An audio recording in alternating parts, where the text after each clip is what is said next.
Hello, YouTubers and NFL fans everywhere. This is Matt, the NFL Fanatic, giving you my Week 15, 2022 NFL predictions. Well, this week I am just gonna go straight into my picks. So we are at the point of the season now to where every team has had a bye. We have 4 weeks left, 64 games, and so far against the spread and straight up this week, I have inverse record. So against the spread, I had another tough week. 5-7 against the spread, and straight up I went 7-5. That equals up to 41.7% against the spread, and straight up that equals to 58.3% straight up. And now for the year overall, my record against the spread is 98, 104, and 5, which equals 48.6%. And straight up now I am 124, 81, and 2. That equals up to 48.6 and 60.4% respectively. 64 games left. Hopefully I can get a great run with these last 64 games both ways. The 500 mark is still doable. The 65% for my average is not looking that great right now, but I will gladly take a 62-63% record through the final 64 games. So those are my records through 99 through 207 games right now. And once again, I have New England Patriots against the spread and straight up. I believe it's -1. So I essentially have the Patriots tonight in a pick 'em with my picks right now. So I will talk about the games moving forward, but let me get right into my Week 15 picks. So this Thursday, when the 9-4 San Francisco 49ers travel to Seattle to take on the 7-6 Seattle Seahawks, the San Francisco 49ers are 3.5-point favorites in this game. Give me San Francisco here -3.5, and San Francisco straight up. Then on Saturday, yes everybody, on Saturday, December 17th, the NFL Network will have a triple header of games on NFL Network. The first game will be the 4-8-1 Indianapolis Colts going to Minnesota to take on the 10-3 Minnesota Vikings. The Minnesota Vikings are 4-point favorites in this game. Give me Minnesota here -4 and Minnesota straight up. Then the next game, when the 9-4 Baltimore Ravens travel to Cleveland, take on the 5-8 Cleveland Browns. The Cleveland Browns are 2.5-point favorites in this game. I'm going to take Cleveland here -2.5 and Cleveland straight up. Then the next game, finally in the Saturday nightcap, when the 8-5 Miami Dolphins travel to Buffalo to take on the 10-3 Buffalo Bills. The Buffalo Bills are 6.5-point favorites in this game. Give me the Buffalo Bills here to win straight up, but I'm going to take Miami +6.5. Then on Sunday, when the 5-8 Atlanta Falcons go to New Orleans to take on the 4-9 New Orleans Saints. The New Orleans Saints are 3.5-point favorites in this game. Give me the Atlanta Falcons here to cover +3.5, but I'm going to take New Orleans straight up. Then the next game, when the 12-1 Philadelphia Eagles, the only team that has clinched a playoff berth so far in the 2022 NFL season, travel to Chicago to take on the 3-10 Chicago Bears. The Philadelphia Eagles are 9-point favorites in this game. Give me Philadelphia here -9 and Philadelphia straight up. And then the next game, in a very sneaky game, when the 6-7 Detroit Lions travel to New York to take on the 7-6 New York Jets. The New York Jets are 1.5-point favorites in this game. In one of my 2 outright pure upsets of the week, give me the Detroit Lions here +1.5 and the Detroit Lions straight up. Then the next game, when the 5-8 Pittsburgh Steelers travel to Carolina to take on the 5-8 Carolina Panthers. The Carolina Panthers are 2.5-point favorites in this game. Give me Carolina here -2.5 and Carolina straight up. Then the next game, when the 10-3 Dallas Cowboys travel to Jacksonville to take on the 5-8 Jacksonville Jaguars. The Dallas Cowboys are 5-point favorites in this game. Give me Dallas here -5 and Dallas straight up. Then the next game, when the 10-3 Kansas City Chiefs travel to Houston to take on the 1-11-1 Houston Texans. The Kansas City Chiefs are 14-point favorites in this game. I feel like for the Texans, every week they're getting these massive college-type spreads or big college-type NFL spreads. And I've been right 2 weeks in a row on these type of lines. I hope I get right a third one. I'm going to take Kansas City here -14 and Kansas City straight up.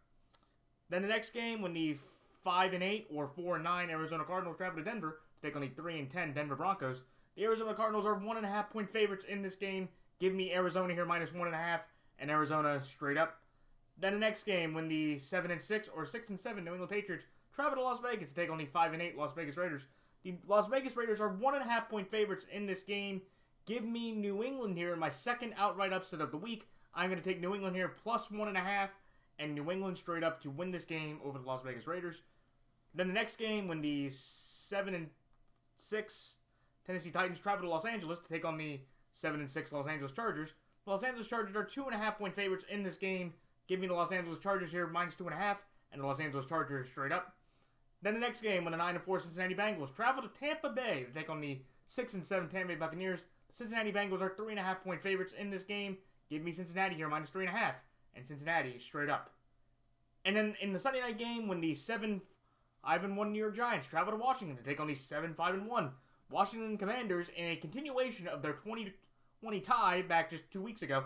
The Washington Commanders are 4.5-point favorites in this game. Just to save myself some solace here, I'm going to take the New York Giants here +4.5, but I'm going to take Washington straight up. And then finally, in the Monday night game, when the 5-8 Los Angeles, or when the 5-8 or 4-9 or 5-8 Los Angeles Rams, or get exactly how many, I think they're 4-9. 4-9 Los Angeles Rams travel to Green Bay to take on the 5-8 Green Bay Packers. The Green Bay Packers are 8-point favorites in this game. Give me the Los Angeles Rams here +8, but I'm going to take the Green Bay Packers straight up. All right, it's time for my quick thoughts in each game. The San Francisco 49ers over the Seattle Seahawks. This is one to where, look, the Niners have won 6 straight games for the first time since 2019.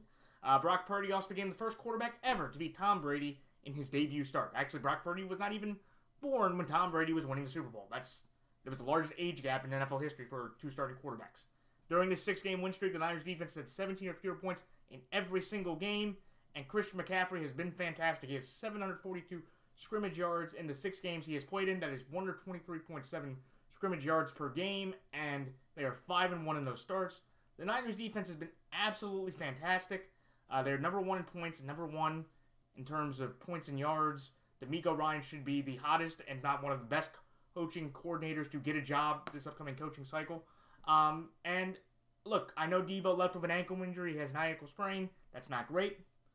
But I'm going to take the 49ers here because they're playing a Seattle team that hasn't been that great. Seattle's given up over the last 5 or 6 games 192 yards rushing on the ground per game. And just the other day, against the Panthers yesterday, without DJ Dallas or Kenneth Walker III, they ran for the fewest yards the entire year. Geno had 2 bad picks, one to J.C. Horn, and I think the other one was to C.J. Henderson. Tyler Lockett made a great catch. And I know Debo's out, and Brock Purdy is dealing with an oblique injury. But I am just going to trust that Brock Purdy plays, and even without Debo, I trust enough with this Niners rushing attack and the Niners offensive weapons with Ayuk and Kittle that they can move the ball enough on this very bad Seattle defense to get a very big win on the road against Seattle, which should pave the way for the Niners the rest of the year to win out to get to 13-4 and by far be the biggest challenger to the Philadelphia Eagles in the NFC. Should be an interesting game, and I am interested to see how Brock Purdy does in his first road start, but I'm taking the Niners. Better defense. Going up against a very bad run defense. The running backs might not be there, and Geno, if Tom Brady and Tua can look as bad as they've been, Geno can look just as can look just as bad, if not worse. So that's all I like San Francisco here, -3.5, and San Francisco straight up. The next game, the Minnesota Vikings over the Indianapolis Colts. This is a game to where, look, the Minnesota Vikings, they've gone 5 straight games of giving up 400-plus yards total on defense. That is a franchise record for them. Just along with Justin Jefferson setting a franchise record in a good way, he had 223 receiving yards. That's the most of a single game in Vikings franchise history.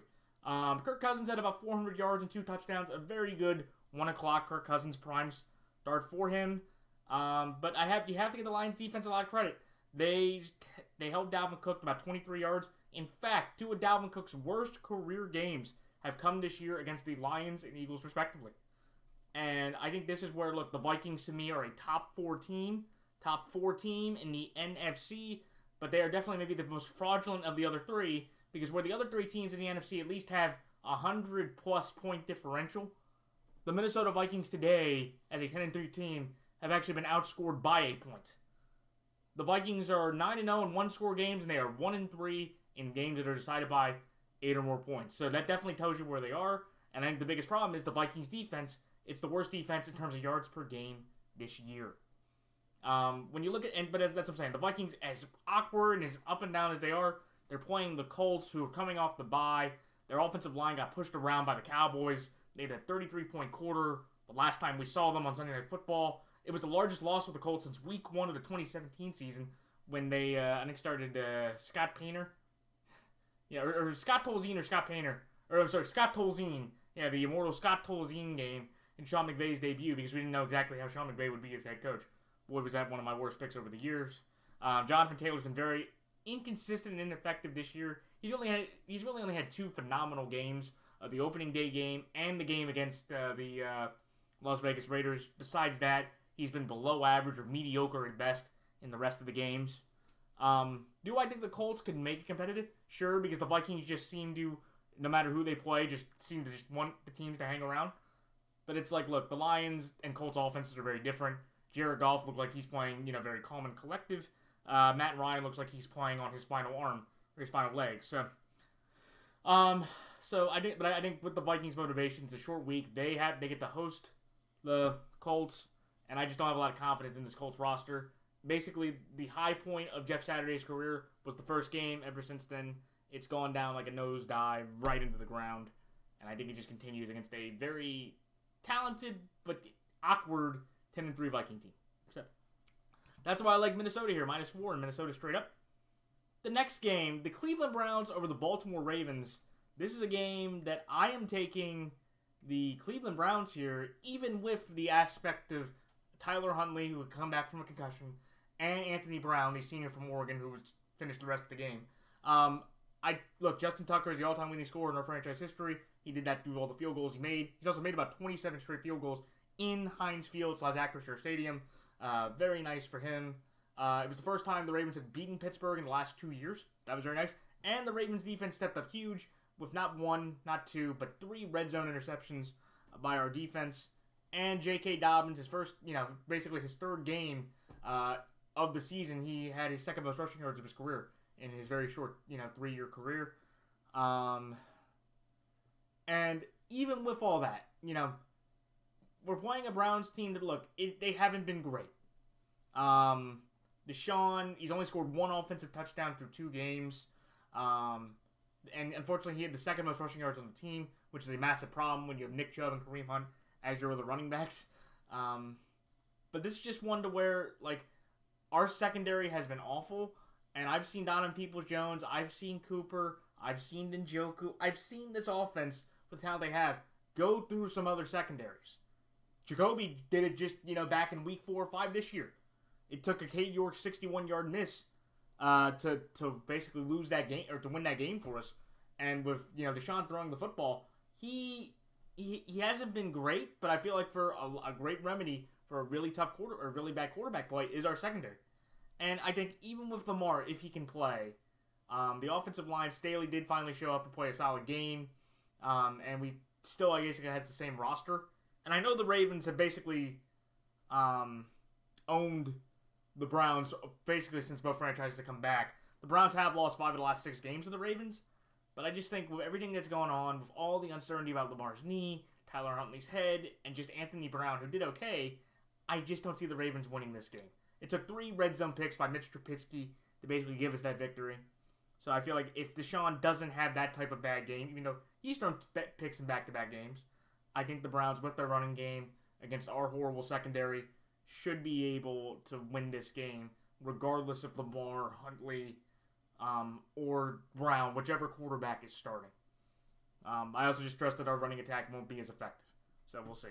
But I will say this for anybody on the spreads: if Lamar is going to start, I would definitely consider taking Baltimore +2.5, maybe in that regard, just because I think Lamar and Deshaun definitely can cancel each other out, and then it'll just be based on the defenses and run games of the other teams, which I think are about to push. But so that's what I like Cleveland here, -2.5, and Cleveland straight up.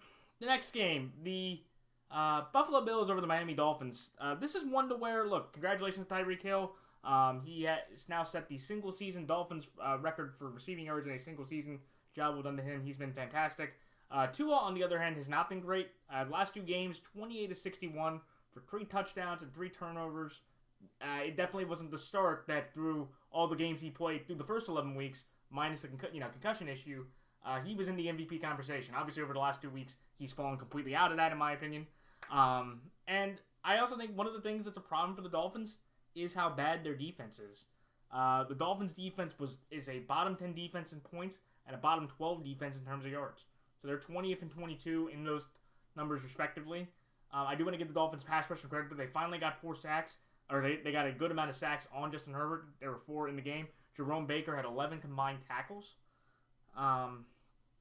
And it's just something to where, look, the Bills, Josh Allen's led the Bills in rushing for the last 8 games, which is, pretty remarkable for him, but really sad for the Bills running attack that he has to be the leading rusher in that regard. The Bills, were able to force 2 turnovers on the Jets, throwing a couple fumbles. So, again, the Bills were able to hold them out. But if you watched any of that game, that first half was basically an even crapshoot between both offenses. Both defenses were playing, incredibly well. And look, you can give Mike White a pass. This is Mike White's, 5th or 6th game he started. And he got knocked out of the game twice with a head injury and a rib injury that knocked him out the rest of the game to put Joe Flacco back in. But Josh Allen threw for only 141 yards in that very good, very awkward flip touchdown from Dawson Knox. So, but it's just one of those things to where, I've seen Tua on this road trip. He's lost back-to-back road games. Now they have to fly back out to Miami to fly up to Buffalo the next Saturday night. And Buffalo in the cold against the Dolphins, it really hasn't been great for the Bills. It hasn't been great for the Dolphins at all when they have to travel up to the cold. The Bills have won 9 of the last 10 home games against the Dolphins. This is pre-Josh Allen. This Dolphins team always finds it very difficult to play in the cold. And I think with the Bills roster the way it's going, the Dolphins lost Jeff Wilson. Tyreek Hill was dealing with an ankle injury. Jalen Waddle left the game against the Niners and basically was ineffective against the Chargers last night. I just think the Bills win this game. But after watching Josh Allen through the last couple of weeks, I think the Dolphins have enough talent and just, look, they beat them in week 3 earlier this year, and it was really weird because the Bills clearly outplayed the Dolphins, but the Dolphins just ended up playing, or was able to get a couple turnovers to cause them to win. So I think the Bills get those turnovers or don't commit those mistakes this time, and I think the Bills just kind of hang on for a tough, gritty Buffalo type of win. So, but I'm going to take Miami here plus 6.5 because I cannot trust this Bills offense with how awkward it is in the lack of run game. And the Dolphins have done a pretty good job of shutting down the run for the most part over the last, few weeks. So that's why I like Miami here, plus 6.5 with Buffalo straight up. The next game, the New Orleans Saints over the Atlanta Falcons. This is one to where New Orleans, since 2019, for the first time since 2019, they blew that 13-point lead on Monday Night Football 2 weeks ago in a very bad effort. It was primarily due to the fact that they could not run the ball a lick. Alvin Kamara and Mark Ingram combined for 43 rushing yards combined. And also, I think the other problem for the Saints is they have a very bad turnover differential. The Saints have the second most turnovers on offense, and they have got the fewest. They have the second most turnovers on offense, but they have forced the fewest turnovers in the league on defense. So when you are, that dependent or that wide of a margin in terms of how many turnovers you commit and how many turnovers you get, that's how you get to a 4-9 record through 13 games. This is a weird game because, as everybody probably knows that has watched this video or they're just football fans, Marcus Mariota was benched during the bye week for second-round quarterback rookie Desmond Ridder that will be starting his first game in New Orleans or in Atlanta for his debut. That is very tough. And I think, as I was looking up my stats this morning, only 2 QBs since 1971 have won their first start for the Falcons. If anybody could look that up for me, I believe that is true. So it's not very good for Ridder's chances to win this game. It's a great home game opportunity, and nobody really has any genuine tape on Desmond Ridder. I thought Desmond Ridder was a good quarterback, but if it wasn't for the game against the Panthers where he wasn't benched, where he wasn't taken in the chance, I would have let Mariota just ride this out, and then next year just make Ridder, the starter, and have Mariota be the backup. So, and usually with rookie quarterbacks, whenever a rookie makes his debut start, I usually don't take him to win. Most of the time, there are some exceptions, like I don't like the Malik Willis, and I just, just for everybody, so I understand I can read my own stuff here. I did take the Titans just because the Texans were the worst team in the league, so there are some exceptions, but in this kind of instance, with Andy Dalton, with that roster, and just Ridder going against that very tough Saints defense, I do believe the Saints get this sweep and put themselves in at least a good spot over the Falcons in possibly winning the South moving forward. So, We shall see. It's such a weird game because I do think the Falcons have been a better team all year compared to the Saints, but I just can't take the rookie quarterback. But that's why I took the Falcons plus 3.5 in this one. If the Falcons were starting Mariota, I probably would have taken Atlanta. But with the rookie quarterback, I couldn't take him straight up. But I'll give Atlanta their due by taking them plus 3.5. So that's why I like Atlanta here plus 3.5, but New Orleans straight up. The next game, the Philadelphia Eagles over the Chicago Bears. The Eagles are the best team in the NFL by far. Jalen Hurts has 32 total touchdowns and only 3 interceptions. I believe he only has 3 or 5 turnovers the entire year. The Eagles defensive line absolutely mauled the Giants offensive line. There were 7 sacks yesterday. And the Eagles have the #1 passing defense in terms of yards. Fun fact, and I know the quarterback list hasn't been great, but they have not allowed a 240-yard passer the entire year. The Eagles have the most rushing touchdowns in the league, and Miles Sanders with now 11 rushing touchdowns. That's by far his career high in rushing touchdowns. So that's been absolutely fantastic. And look, I do think the Bears, they do provide a challenge because the weakness of the Eagles defense is their running defense. It's about a little bit above average or right around average. And the Eagles have given up more yards after contact. And they are playing the 8th leading rusher in the league in Justin Fields, who hasn't been bad passing-wise. He's had 8 TDs and 3 interceptions over the last 5 games, though he had 2 horrible interceptions against the Packers in the last time we saw them. But here's the problem. Even if the Bears can run the ball, the Bears, since they have let Roquan and Robert Quinn leave, even though, it's great for Robert Quinn, he gets to play his former team. Or I guess he gets to go see his former team. He's out for the next few weeks due to that hamstring injury. Chicago, at least in every game since those two guys have been traded, have given up at least 27 points per game since then. And that is why they are on the losing streak that they are. Do I think should the Eagles be able to play really well? Yes. The Bears really don't have any legitimate receiving weapon, and they pretty much can stack the box against Montgomery and Herbert and Fields. And I just don't think with that secondary, I don't think Justin Fields is going to get a lot of great completions or a lot of great opportunities going up against that secondary with the limited weapons they have. If you double Cole Kmet, I really can't think of any other good maybe receiver besides St. Brown that maybe can make a play. Claypool seemed like he had a tough knee injury, and I don't know if he'll play. But yeah, I just feel like in this game, the Eagles have been basically pretty good at covering the spread every week. Playing this Bears team that's one of the bottom 5 teams in the league, I do think they can cover that 9-point spread. If they covered, 26 against the Giants are a better team than the Bears. So I'll gladly take the 9 points in that regard. So that's like Philadelphia here -9. Philadelphia straight up. The next game, the Detroit Lions over the New York Jets. This is one to where, look, for the first time since 1954, the Detroit Lions have put up 25 points in 5 consecutive games.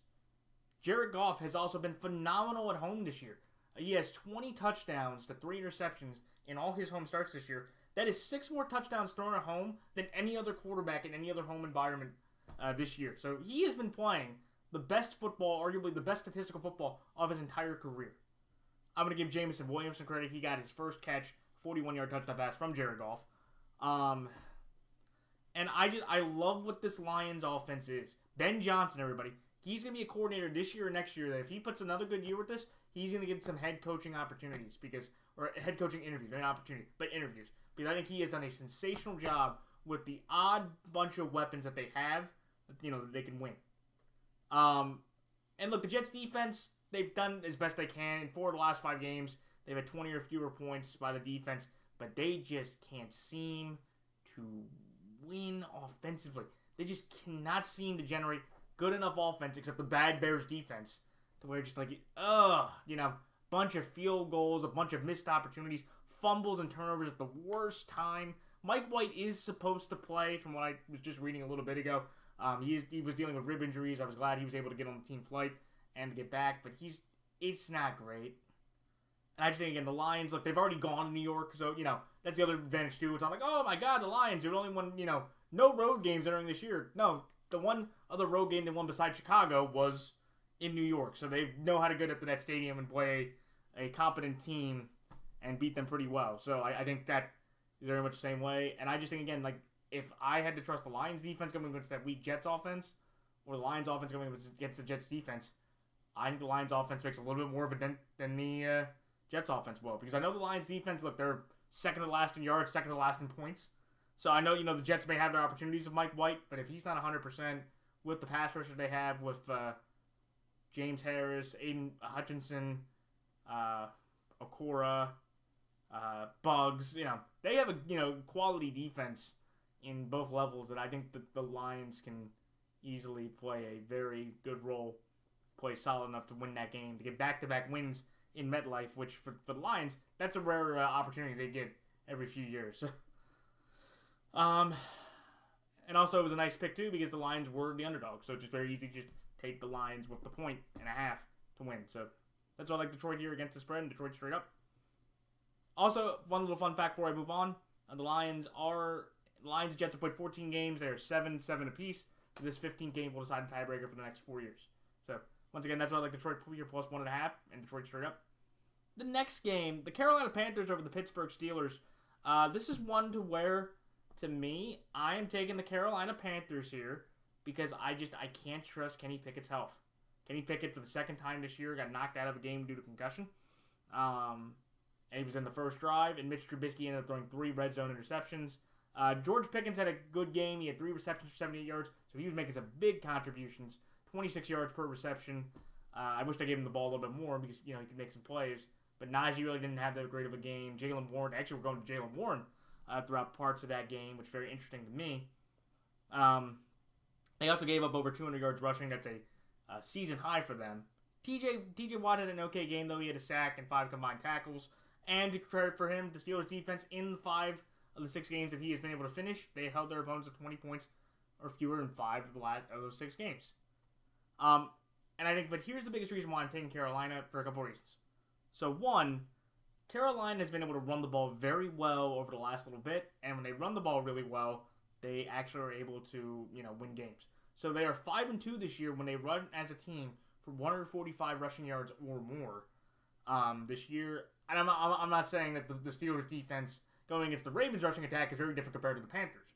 Deontay Foreman is having himself a heck of a stretch here that I think he will be the main back in Carolina moving forward. I also want to shout out J.C. Horn. He had a great interception and another one that was barely an out-of-bounds play. He leads the team with 3 interceptions this year.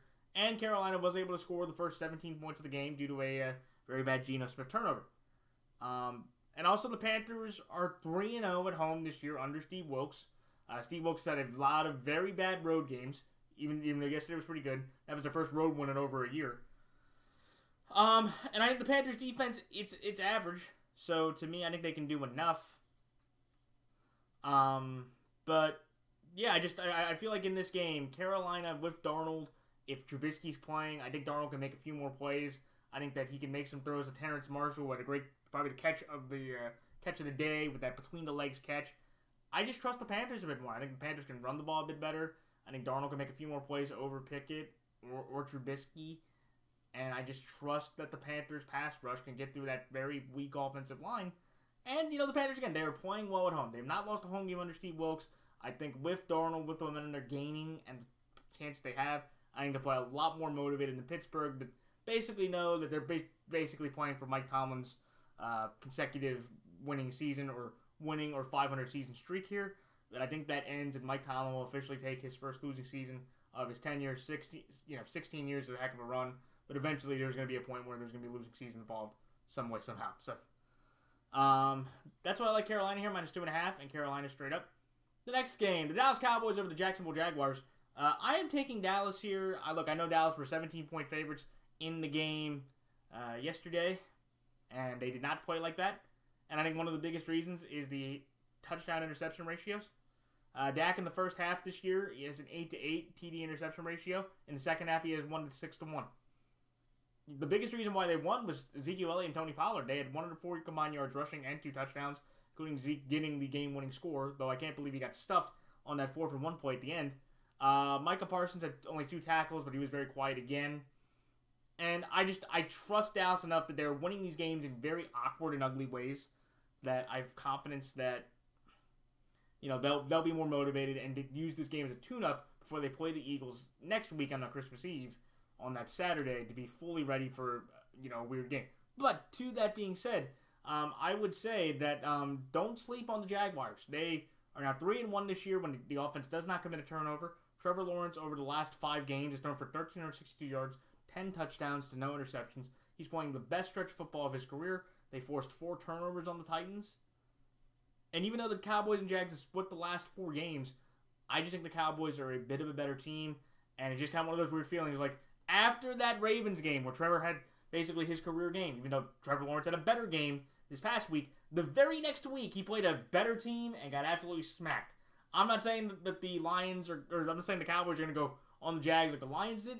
It's possible. I'm not going to go that far, but I just don't think the consistency of Trevor Lawrence in terms of winning and losing, it's not there. And, you know, if the Cowboys lose to the Jags, then watch out for the AFC South, because the Jags are coming for that division, and they can end up winning that division, especially with how bad the Titans played the other day. So, and I'm going to take Dallas here, better team. Losing Terrence Steele to an ACL injury is big, but I think they can move on and focus from that. But I'm going to have faith in the Dallas Cowboys here to get right, to get their offensive line back up, and I just trust that they can limit the offense of the Jags. Trevor Lawrence is not going to have the day that he had against Titans defense, and they don't get 4 turnovers from the Cowboy offense. So that's why I like Dallas here, -5, and Dallas straight up. Next game, very quickly, the Kansas City Chiefs over the Houston Texans. Congratulations to Mahomes. He's now 11-0 against the Broncos to start his career. Only Joe Montana has that kind of record against a division opponent. One of the big stories, though, were the 3 picks. That was the first time he had thrown 3 interceptions since Week 14 of the 2020 season against the Miami Dolphins. And I want to congratulate Andy Reid for getting the most 10-win seasons in NFL history, passing the great Tom Landry for that honor. And for the Chiefs entering the day, they played the number 1 defense and the number 2 defense in the league. Both those games, the Chiefs' offense put up about 39 points a game. That's incredibly impressive in an offensive way. Traymon Smith, the only positive highlight for the Texans was Traymon Smith getting, his first 2 career interceptions against Dak Prescott. Look, Andy's 6-2 against the Chiefs all time since he's been in Kansas City. Andy Reid's 6-2 as the Chiefs head coach since he's been in Kansas City. And I just trust this Chiefs team a lot. And it's something to where, okay, could the Texans make a fight? Sure, but this Chiefs team is not the Cowboys, and I just trust their makeup. And I'm like, if the Dolphins can cover a 16-point spread, and I trust the Dolphins' culture, maybe not talent, I definitely think the Chiefs can do it. So it's a pretty easy game. It's 14 points. I've been able to hit the Texans game the last couple weeks with these big spreads. I'm going to take the Chiefs in this moment right here to continue that trend very easily. I think the Texans maybe could put up a fight, especially if Mahomes continues to commit turnovers. But I'm going to take the Chiefs. Easy win. Easy W. They roll on and finally win the AFC West and feel confident moving forward. So that's why Kansas City here -14 and Kansas City straight up. The next game, the Arizona Cardinals over the Denver Broncos. What a weird moment for Arizona, or for Denver. They had their season high in offensive points, but also their season high in defensive points allowed. Russ threw 3 touchdowns, his second multi-touchdown game of the season, but then he got concussed on a really hard hit on a run, and I do not think he's going to play. He had a big dent in the left side of his head, so I'm not very confident in that. But again, I think also the other advantage is Arizona's going to be on the road. Weird enough, the Cardinals have the 2nd worst home record in the league behind the Houston Texans. They are actually 3-2 on the road this year, and it's something to where even if Russ was able to, even if he's able to pass protocol, but now they're officially eliminated, so I'm not even going to try. I'm not even going to put Russ out there. Let Brett Ripien start the final 4 games. Maybe see what Ripien has. I don't, again, he doesn't have a lot. The only thing you know him is he's the son of Mark Ripien, the great ex-Washington Redskin at the time, commander, quarterback, that won a Super Bowl with the Redskins back in 1991. So, Arizona, I just think, again, it's one of those things to where at this moment, when you look at Arizona and Denver, Arizona's just got more talent, and, I'm going to take Kingsbury over Hackett, and I'm going to trust that Kyler Murray can make more plays against this Denver defense. I wouldn't be surprised if Denver won, because I think that defense is that good, and Arizona's just been that bad that, I could see them hanging around in a dogfight. But at the end of the day, if Russ isn't playing, even if Russ was playing, I'll take Kyler making a few more plays than Russ could against whatever's left of the Cardinals defense. So that's why I like Arizona here, -1.5, and Arizona straight up. The next game, the New England Patriots over the Las Vegas Raiders. Man, look, the Raiders are the 4th team to blow 4 13-point leads in a single season. Actually, Josh McDaniels already has blown those 4 double-digit leads are tied for the most in Raiders franchise history. Only Art Shell had that same amount, but to be fair, he only did that in 105 games. McDaniels has already done that in 13. Derek Carr with that horrible red zone interception to Ernest Jones now leads the league in red zone interceptions since he's been in the league, and it's a very simple formula for the Raiders. If Devontae Adams has 7 or more receptions, they are 5-3. Fewer than 7 receptions, they are 0-5. And look, this is one to where I know the talent. It's on the Raiders' side, but I am going to go with the coaching and the choking. I'm going to trust the coaching and the choking over the talent. Because I know the Pats, and look, at 5 of the last 6 games of the team, they've rushed under 100 yards. And Bill Belichick, against his former assistants and players throughout the league through his time, he is, from what I know, 14-13, or definitely doing, definitely as the Patriots head coach, against his former assistants and players. So it's, definitely not improbable that Josh McDaniels can win this game. In fact, he did win this game in Week 6 of 2019, or Week 5 of 2019 in Denver off that last-second field goal where he was throwing his fist. But at the end of the day, I guess depending on what happens with the Patriots, Mac Jones gets hurt, something big like that, or one of their, big other players gets hurt in this game tonight, I'm going to just trust the coaching and the choking ability of the Raiders to win this game. So it's going to be an awkward game, and I wouldn't be surprised if the Raiders won, but I'm just going to trust the coaching and the choking gene of the Raiders and Patriots respectively to win this game. So that's why I like New England here, plus 1.5, and New England straight up. The next game, the Chargers over the Titans. The Titans look like an absolutely dying bird after they fired their general manager, John Robinson, on Wednesday. Justin Herbert had his 21st 300-yard passing game, the most passing yards for 3 years, surpassing Andrew Luck. The Chargers' offense looked a lot better with Mike Williams fully healthy, along with Keenan Allen. And Corey Linsley helped the offensive line a lot in a way, especially in the middle. The Chargers' defense has been banged up, and the Chargers have won 11 of the last 13 games against the Titans.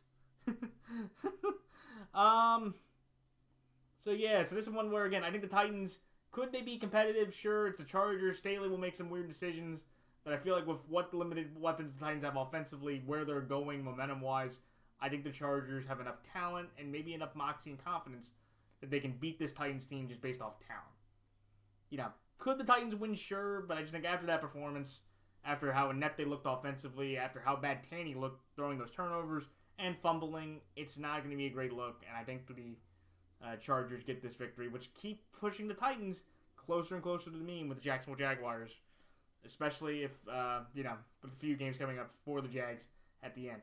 So, that's why I like the Chargers here, minus 2.5, and the Los Angeles Chargers straight up. Then the next game, the Cincinnati Bengals over the Tampa Bay Buccaneers. The game got pulled. This was the third largest loss of Tom Brady's career. The Bengals defense played well. Tom Brady had 2 picks in the first 11 games. In the last 2 games, he's had 3. And it's just one of those things to where, look, the Bengals, they lost Tyler Boyd, they lost Higgins in the game. They lost Trey Hendrickson for at least the rest of the regular season with a broken wrist, but I don't think that matters. I think the Bengals are playing just much better football. Joe Burrow going against that horrible Bucs defense, or this hurt Bucs defense, should have a very good game with the guys he has, and Trent Irwin and Jamar Chase. Hayden Hurst maybe might be back. And I don't know who the backup tight end is, but he can make some plays. Or Drew Sample. And look, the Bengals have won back-to-back games against the Buccaneers, and it's just one of those things to where you look at the Bengals structure and how they're playing and where the Bucs are. The Bengals are clearly going in the right direction. The Buccaneers are not. The only thing that's saving the Bucs is the fact that they're in the NFC South, which has become the NFC West of 2010, to where I think that team will win the division. With a losing record. I know back in 2014, the NFC South was the same way. Panthers won that. That saved Rivera's job, and it cost Mike Smith his. I don't think, that might save Todd Bowles' job for now, but it's not going to be looking great. And I will say this, don't be surprised if the Bucs do not make the playoffs. There's just a part of me with how bad they've been playing. I could definitely see them losing to the Panthers, or losing at the end to one of the other teams, or even to Arizona, that they have to fight to the bottom. So... But Cincinnati, they have no shot. So, that's like Cincinnati here, minus 3.5, and Cincinnati straight up. And then the final 2 games, the Commanders over the Giants. The Giants' offense is inept. Daniel Jones has gone 4 straight games with 1 or fewer touchdowns. Commanders only have 1 loss against Heineke. Heineke's never lost to the Giants. Saquon Barkley's been playing really bad. lately. 4 of the last 5 games, he's had under 64 rushing yards. And that was the most points the Giants have given up all season. The Giants' offense is inept, and I just trust the Commanders enough, man. Like, I just trust the Commanders. With Heineke, Wentz is now back as the backup. I think Heineke's been playing better, and this could basically knock the Giants out of the postseason because they still have games against the Vikings. This Giants team and Daboll could go from a 7-3 start to a 7-10 finish, which definitely changes the whole perception of Daboll, the whole perception of the Giants team moving forward to where everything I thought after they beat the Texans, they might have to re-sign everybody. At this point, with the way it's going, I think you might consider cutting everybody except the players you can. Seriously, just because I think the team is that inept. I think Daboll is a good coach, but he's maybe not as good as I think because it definitely isn't helping the way it's going. He got a lot of close victories and all that, but now that these losses are starting to get bigger, more consistent, you tied against the Commanders, crying out loud, it's not going to be great. So, but I'm going to take the Giants here plus 4.5 because of the tie. So, I will trust that the Giants can hang around with the Commanders. They couldn't do it against the Eagles, but they definitely can hang around against the Commanders to win this game. So that's why I like Washington here to win straight up with the New York Giants plus 4.5. And then lastly, the Green Bay Packers over the Los Angeles Rams. Kudos to Baker. Longest game-winning drive in 2 minutes in NFL history. He's the 4th quarterback, I believe they said, to start over the last 2 days, over the last several years. Ben Skoranek had a career high in receiving yards, while Tutu Atwell had a career high in receptions. It snapped a 6-game losing streak for the Rams. But they are playing the Packers.